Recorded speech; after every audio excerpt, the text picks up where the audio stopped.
Hey, what's up, y'all? Brave New Wave back with another one. And today I'm rejoined by my big homie, DJ Legatron Prime, fresh off a nap. Legatron, how you doing? I'm good. I'm good. So happy to be back. So happy to get into this conversation. Hell yeah, because we gotta I think some of the topics that we have for today is like really crucial. Yeah. One of which I've been dying to address for a long time. Mhm. So let's get right into it.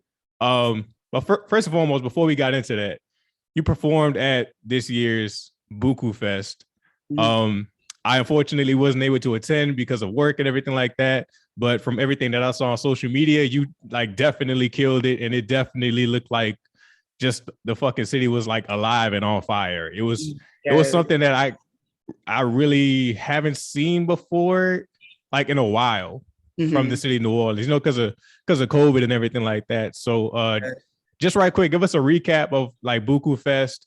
I think that was your first time DJing there. So tell us what that was like. And Yeah. yeah, just what the energy was like in the city.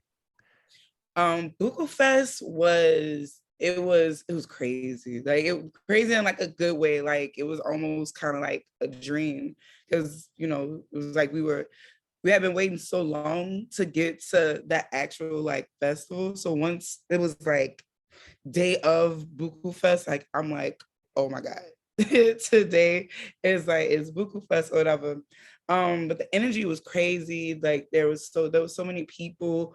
BUKU did a great job of highlighting New Orleans artists. It's like all of my friends performed, like people who I've seen like since they first started like rapping and performing and stuff like that, like actually like on a big stage, like on a Jumbotron. Like it was my first ever like big festival. And I was a little nervous, like that morning. Like I had just like started to work on my set. Like Wow. Yo. like craziness. Like I had all that time to work on my set. And like that literally like that morning, like I kind of put together something and kind of practiced something. And then the rest I kind of just like winged it. Like I was just like, I'm gonna just do what I do. At least I have some type of groundwork, or I kind of know like what I'm working with or where I'm going or whatever. And like I wasn't and crazy thing, I usually get nervous about stuff like that, but I wasn't nervous. It was like, like I'm like, it's go time. Let's go. Like we get there, got my two homegirls with me. We get there, sign in, get our credentials, hop on a cart. The golf cart brings us to where the stage is or whatever, like get settled in, like at my I had my own like dressing room or whatever, like get Nice. settled in. Yeah, like get settled in. Like, and I really, once I got that, I think I might have had like 45 minutes until I got on stage. So it was like get settled in, kind of go over what I need to go over. And then it was like, all right, boom. Like I was like ready to go. And like it was really fun. And I wanted to, just make an effort. Cause usually like I'm chill, like, I don't do too much or whatever. I just like to play my music or whatever, but I made sure like it's a festival. So I want to engage with people. Like it's a whole bunch of people who haven't seen me. Like, so it's not like the usual suspects who always come see me, blah, blah, blah. Like it's people who are just seeing me for the first time. And so like I wanted to make like a lasting impression. And crazy thing is like our stage was a wrestling ring, Oh, I because remember seeing that. Yeah, yeah. that was And dope. that was crazy because I'm like, I ain't never been in a wrestling ring before. Like them things are bouncy. Like I'm like, wow. Like, so yeah, like I kind of had to be conscious. Like I couldn't move around as much as I like really wanted to, because I was afraid like my shit was just gonna fall off the table, whatever, because it's like moving and stuff. But like, I made sure to just be like super just into it. Like there were moments where I wasn't behind, like I was in front, like dancing, interacting with the crowd. Like I'm on the ropes and stuff like that. Is yeah. So it was a great experience. 10 out of 10 would recommend. I would do it all over again. So shout out to BUKU for having me and for having my friends and just being real intentional about booking New Orleans artists. It's not just people from out of town or whatever. It's like locals that are in it. So yeah. Yeah, when I looked at the bill, I noticed that like they did a really good job at booking like local artists, you know, like putting them, you know what I'm saying, giving them the platform to showcase their talent and what they had to contribute. Were you the only female DJ there that weekend? It was me and DJ Lady Lavender. Okay, nice. Yeah, so it was us two, but I was the only Black girl. That part. So what was the reception like, you know, like from the crowd afterwards? Like were they just completely blown away? Because I know probably most of the crowd was like out of towners, right? So yeah. Like, that was like strange. Well, it wasn't strange. It was like, you know, it was just kind of like interesting, like the real, like the mix. Cause I've never been to BUKU at all. So I didn't know what to expect, but like it was a lot of love. Like I got like a lot of people were like, oh my God, like you had our favorite set or this and the third, or, you know, like, so it was just like a whole lot of love. And it was like my friends with her, like my homies with her, they were doing an interview after they got off the stage.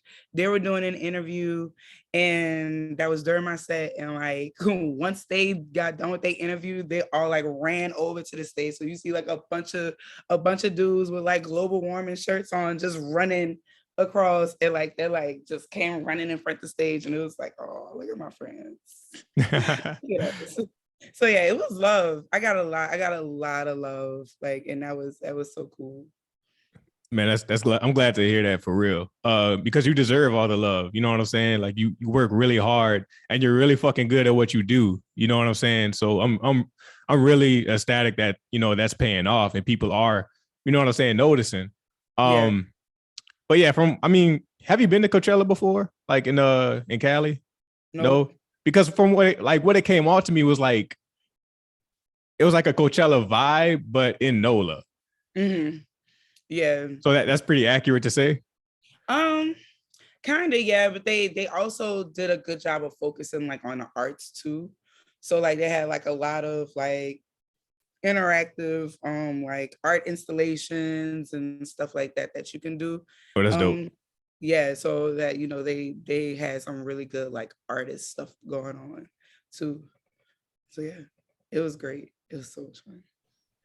That's dope. Hopefully I get to make it there next year. It's around the same time every year, right? I'm assuming.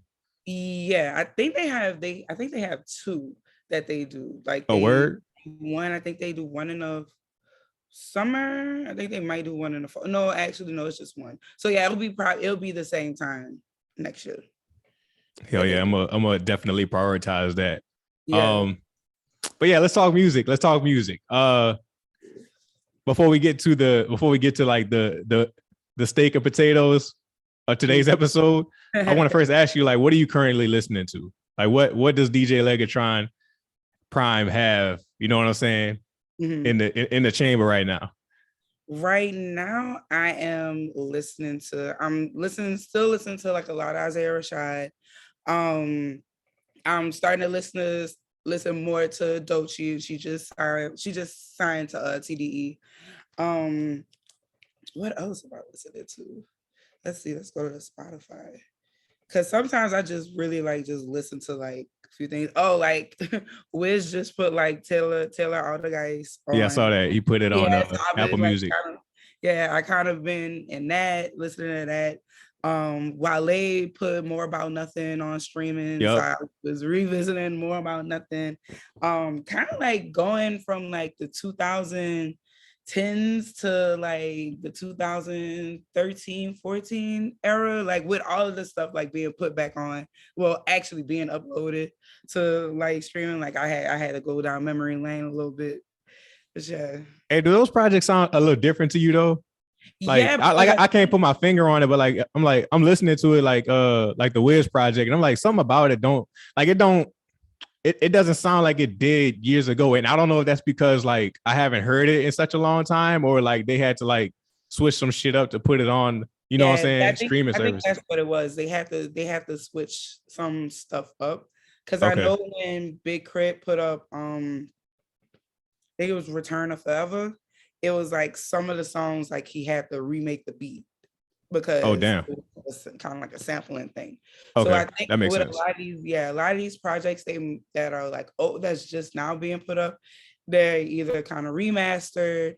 Yeah, they're just remastered, or like some of the beats are redid, or some of the songs aren't there. Like on Wale's song, I think he's missing like maybe on Wale's album is like maybe 2 songs, or on Tell All the Guys it was like 1 or 2 songs that weren't on so yeah, it was Okay, so I'm probably not tripping. I just had to make yeah, sure. he's not Have you been able to listen to Future's new album? Because I mean that's like the main one, right? Out of everything that's been released this past week, everybody's talking about everybody Future's is new talking. album.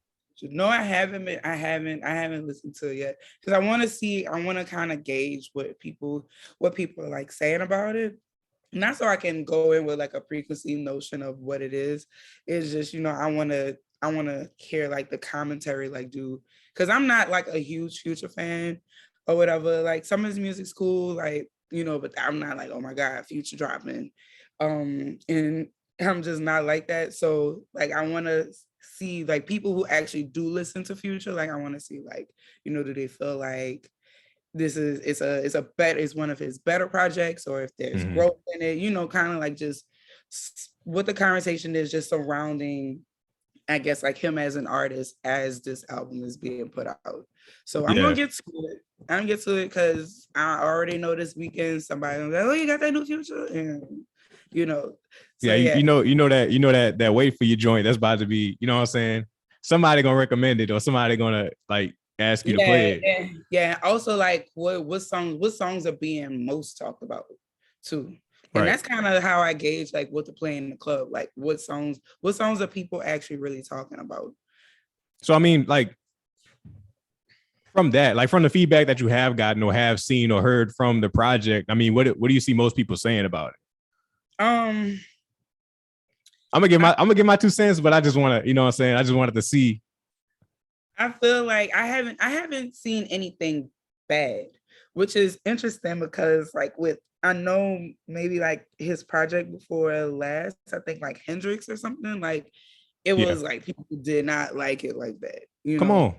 So this one I haven't like heard anything like really negative about it. So I'm like, it might be a good one, But also I'm not a huge Future fan, so I might just be like, I don't know what y'all talk about. But yeah. So I haven't heard anything. I've heard a lot of good things. Like it's a good album. That's what I've been seeing on the TL so far. Yeah, I will say that it's a really solid project. Like I like it. It's not, I mean, if there's any skips on the album, it's probably like 1 or 2. You know what I'm saying? Like it's solid in that aspect. The production's great. It's curated. You know what I'm saying? The way I think it's supposed to be curated based on the sound of it. All the features that were on the album, you know what I'm saying? They did what they had to do. Like ESTG and Drake and them. Yeah, he had some good features. Like I'm looking at the feature list, and he has some good features on it. Yeah, he really does. And like I say, everybody did what they were supposed to do. What I kept seeing was like it was a lot of back and forth and like not really in between on it, in that like a lot of people were saying like this is his best album. And there was a lot of people saying that it's not. Like they were comparing it to like you say, Hendrix. And so that debate was like going on back and forth. Yeah. My opinion, is it his best album? I've yet to really decide. When you compare it to Hendrix, I think you're kind of going apples and oranges there, because Hendrix is more of like an R&B sound. Whereas this one is, he's leaning more toward hip hop. There's still melody and everything like that, because I mean that's Future, right? That's the type of music that he makes. But this album is still a little more hip hop oriented. Yeah. Now, if you would ask me personally, what do I feel like his best album was? I mean, of course, I'm gonna say DS2. If you could consider that an album, I mean, I think it's an album, but still, I think that's the one that a lot of people like the songs on there, a lot of people have like an emotional attachment to. Right. Yes. You know what I'm saying? Yes. So I mean, that's just my take on it. Yeah. Yeah. I don't know. I'm like I said, I'm not a huge Future fan. So I can't really like if I like a Future song, like that's a song that I like. Like that's how I am with Future. Like I love March Madness. Mm-hmm. Like, Yeah. I like Freako. So yeah, it's like certain like I know like people really do like appreciate when he rap, like when he's rapping. Yeah, because Because when he locks in, you that's know what what I'm saying? Like when he's really focused and it's because everybody got that beat that they like, right? You got beats that are just like filler, and you do what you can do on it, and you know you put it on the album or not, and then you got those beats where like you hear it and it's like you zone in on that one, and when he zones in, like he raps really well. Yeah. You know what I'm saying? And oh, let me ask you this. Okay, is there a specific reason why you don't like, or not that you don't like Future because you didn't say that? Is there a specific reason why you're not a big Future fan? I don't know. It's just I never like really like tapped into like the whole Future craze. I guess like it's not it's I guess it's probably just not like it's not like my cup of tea, you know. Yeah. Like I can appreciate that he can rap, you know, and like he is an artist. He's a good artist, but it's just not like my type of artist. And I don't know if it's like just the misogyny or whatever. I don't know because I like all kind of stuff.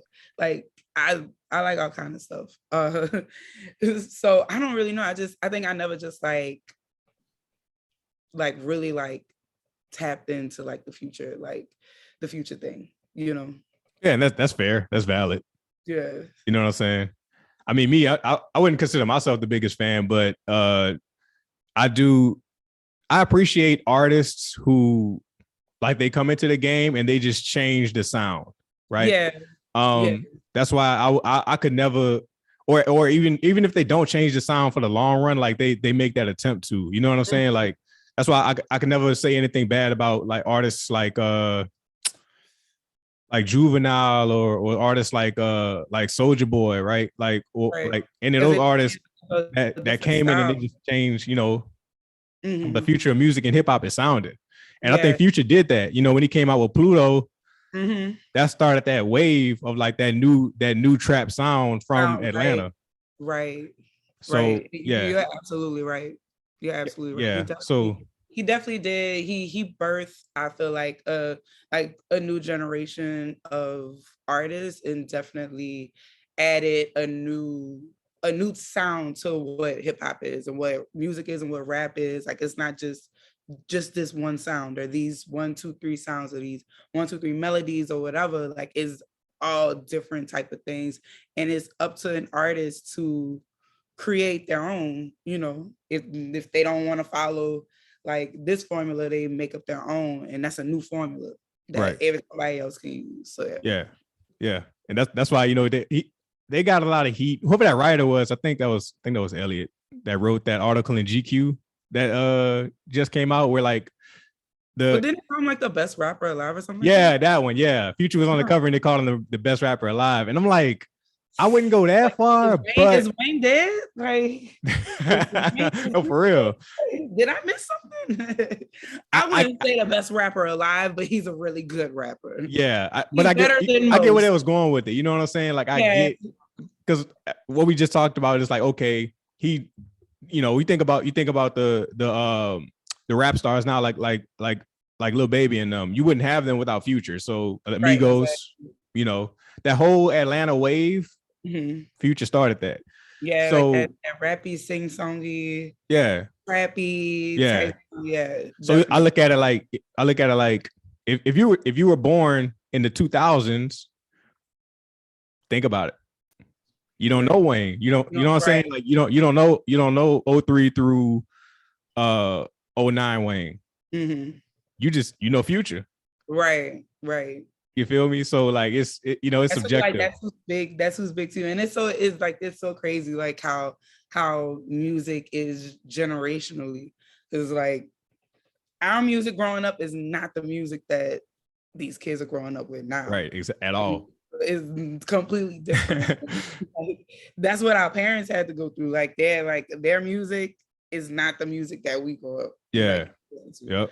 so it's like that generation of just new music and the evolution of it, and how is going from generation to generation to generation, where it's all different. Absolutely. Which, I mean, that is perfect, because that leads us into the main event of the evening.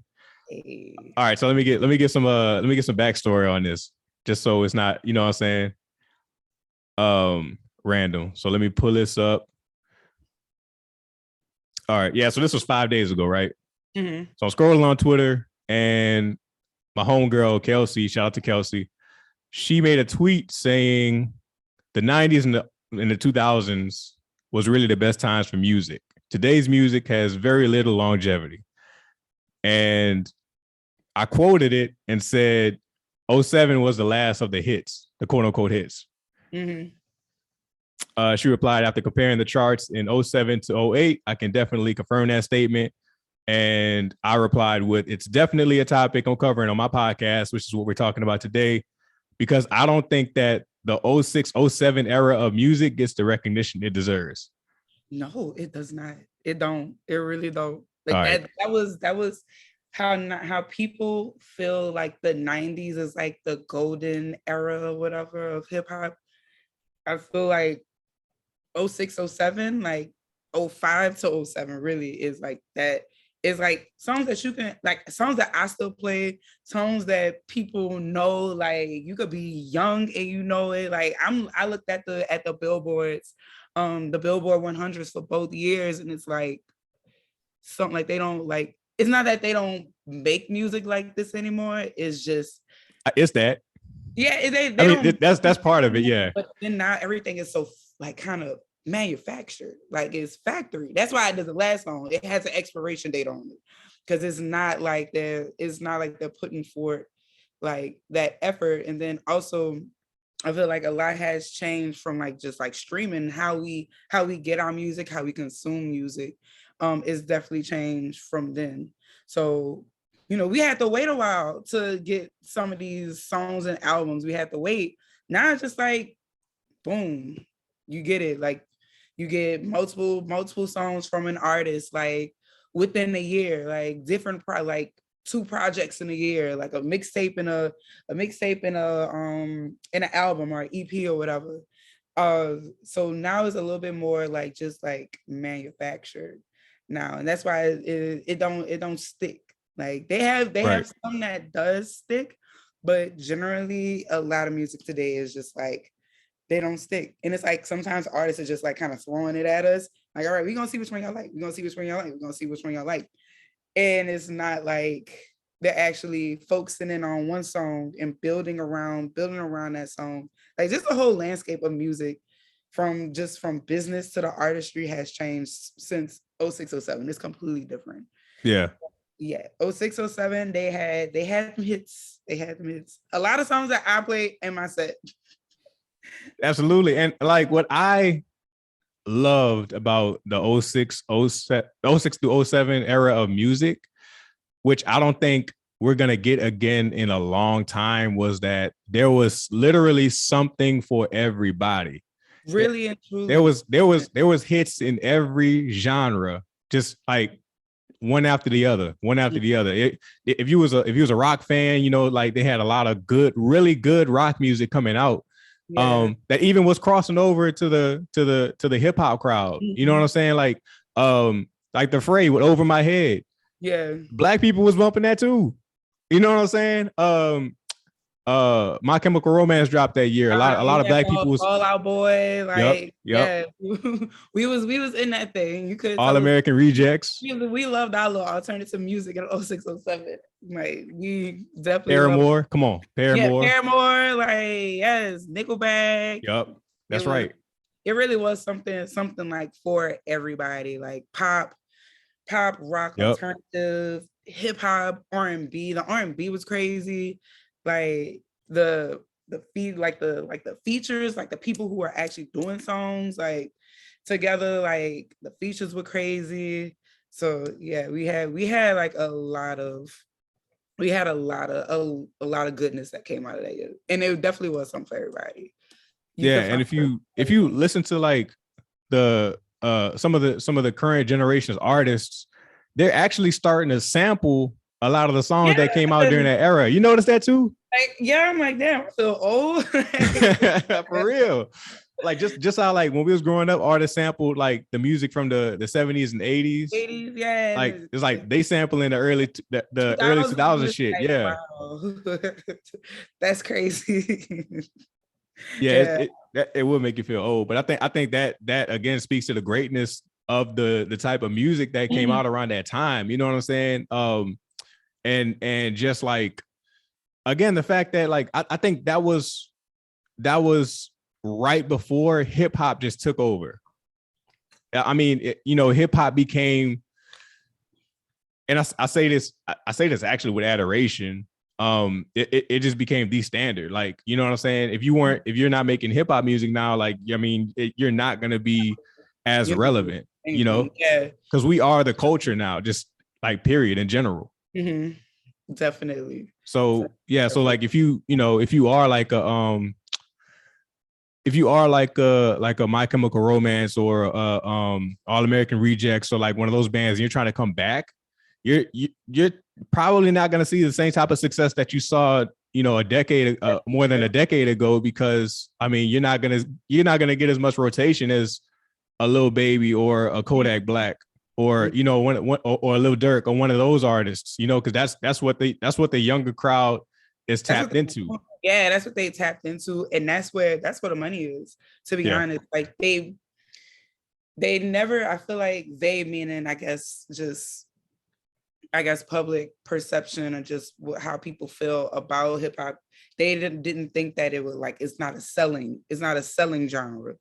They didn't expect for hip hop to sell like it does, especially newer hip hop. And newer like rap, like they never expected to sell. So once we got all these hits and stuff like that, like in the 2000s, that's when the money started. They really started to see, I guess, the power between it and dollars. Because like you say, like if you come back, if you're like a pop artist, rock artist, whatever, you trying to come back, like it's gonna be a little bit more harder for you, because now it's like that's all people care about now is rap. Like, right. believe it or not, whether you hate it or whatever, like you have some type of opinion on it now. Right. And rap is kind of something that's just like for everybody. They have old people kind of listen to some song, like some hip hop artists. They have, the younger crowd, people in the middle, so it's like, now that they see like, okay, there are people like that's actually behind this genre, like for real. Like it's not just they're just making this music and with all these curse words and derogatory slangs and all this other stuff, blah, blah, blah. Like, no, like this is $1 billion industry. Right. So now that people are actually just tapped into that. Yeah, absolutely. I mean, was there a year that you feel like may have come close to seeing that same success as far as like everybody gets to eat no matter what genre? Like any year after 06, 07? I would say probably, I would say kind of like 2010, like the turn of. I agree. Yeah, like between 2009 and 2010. I felt like that was like the last of where you can have all these genres, like, and everybody eating, everybody make money off of it, before like rap just completely like took over. And it was just about rap after that.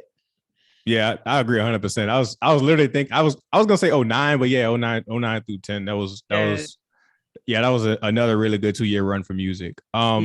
But let's go to the last subject on the docket, which is New Orleans hip hop, New Orleans music in general. Do you feel like it's making a resurgence, right? With John Batiste winning the Grammy Award. Of course, he's a R&B soul artist. Mm-hmm. Hip hop looks really, the future of hip hop in New Orleans looks really bright. You know what I'm saying? I really love Rob 49's album that he just dropped. Yeah, Vulture Island. Yeah. Every song out, every song on just like I just let it roll. Like I don't skip not one. Rob Hard. Yeah, he did that shit. He sound like Soulja Slim in 2022. You know what I'm saying? He just have like that slang, like that. Like he's so hard. Like, yeah, exactly. So what do you think about it? Do you feel like it's starting to make a resurgence? I do. I really do. Seeing like the Grammys was New Orleans. Like without a doubt. For real. The Grammys was New Orleans. Like John went in, Lucky Day went in. I think PJ Morton came off with some stuff. Mm-hmm. Like just like in nominations, we had like it was so much. But now that we have like that, like we have people going to Grammys now and they actually winning, like they're winning big shit at the Grammys. Now I feel like what the hip hop community right now is doing is we've been bubbling for a long time. And I had this conversation, I think I had this conversation like day before yesterday with somebody like I had with my friend Yuri, shout out Yuri for having this conversation with me. The city has been bubbling for so long. And like, we're talking about 10 years worth of just laying a foundation brick by brick. Like we have our old heads that was like back in the day, they was, laying a foundation brick by brick just so we can, of course they wanted they successful whatever, like the OGs, like we have to shout out OGs in New Orleans because they were doing shows, beat battles, open mics, all kind of stuff. But that kind of just laid the groundwork for the artists that you're starting to see now. Like, you got Jizzle, Rob 49, you have Pell, you got 504 Ice Girl, you have so many artists, like so many artists and so many collectives now, and everything's just been bubbling and now it's starting to overflow. Like we're starting to see people, get deals, you get these looks from other artists, be able to tour and go to different places and get shown love, do shows down here and like sell out. So it's now I feel like now people are starting to really, really pay attention to New Orleans and like what's really going down, like down here, like what's really happening. And it's like a whole renaissance. I call it it's a renaissance. Like everybody's putting in work and love is being shown. Like, you're just not putting in work just for nothing. Like you're actually gaining something from it. So I feel like it's about time. Like we have so many talented artists. Just yesterday, for 504 Day, they had a writing session, an all day thing, 10 to 7. Shout out to Bob. He like produces music. He got Grammys and all kind of stuff. And he invited so many artists. Like it was like an open house basically for artists. And when I got it was like everybody that I know, all artists that I know, but it's like room by room is somebody making beats, somebody rapping, somebody recording, like it's like a big ass just artist session in this house. Like it's just every room, something. Like they got a studio on the other side of the house. They got 2 studios on the other side of the house. People in there recording, people writing over here, people recording over here, people making beats, people listening to beats, people, going over music, people chopping it up. And it's like coming together. Like we're all great separately, but when we're all together, that's a force. Like that is a force to be reckoned with. And New Orleans people we're already kind of cocky. So it's like, once we all get together, like, so we got this, like we got it. And we really do have it. Like we got the juice now. We have the juice. And especially with, Rob 49 blowing up, Jizzle blowing up, Global Warming blowing up, Pell Crucial, Sleaze, like all of them blowing up, like in their respective rights. Like it's time now. And it's been time. And now I'm glad that it's like, it's the real deal. Like you know, it's a renaissance of the arts, and I'm happy to be a part of it. I'm happy to just be able to witness it, because it's like, bro, like this is what they was doing with Cash Money and No Limit. Like I'm like, this is shit that, like, this shit that you hear other people talking about on documentaries. You know what I'm saying? Like, Yeah, absolutely. you know, like, so to actually like be a part of it, and it's in New Orleans and this is happening, like that's so tight. Like it's so tight from a DJ standpoint, and then from just a music lover in general. Like, wow, this is some cool ass shit. Like I'm just happy to be here. Like Hell yeah. Like you know you were part of that movement, like for yeah. real. So yeah, include yourself in that too. And man, like, hey, y'all heard it here first, dog. Well, not probably first, but y'all heard it here, just like reinforcing the fact that New Orleans music is back on the resurgence. You know what I'm saying? I feel like, especially with hip hop, Baton Rouge was carrying Louisiana for a while, you know, with right. Kevin Gates, Boosie, NBA Youngboy, Fredo Bang. You know what I'm saying? Like they really held it down for a long time when it comes to Louisiana hip hop. And like you said, I think now New Orleans is finally to the point where, like, okay, it's now our time to join in on that. Yes, and really show like the full excellence of Louisiana and what we have to offer. But yeah, that's all the time we got left today, because they telling me I got a minute left. You know what I'm saying? I could talk about this for hours, literally. Yeah. You know that. Yeah.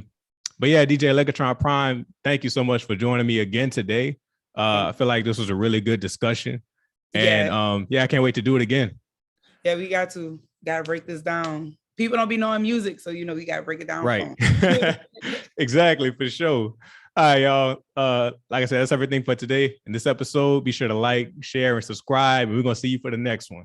Thank you.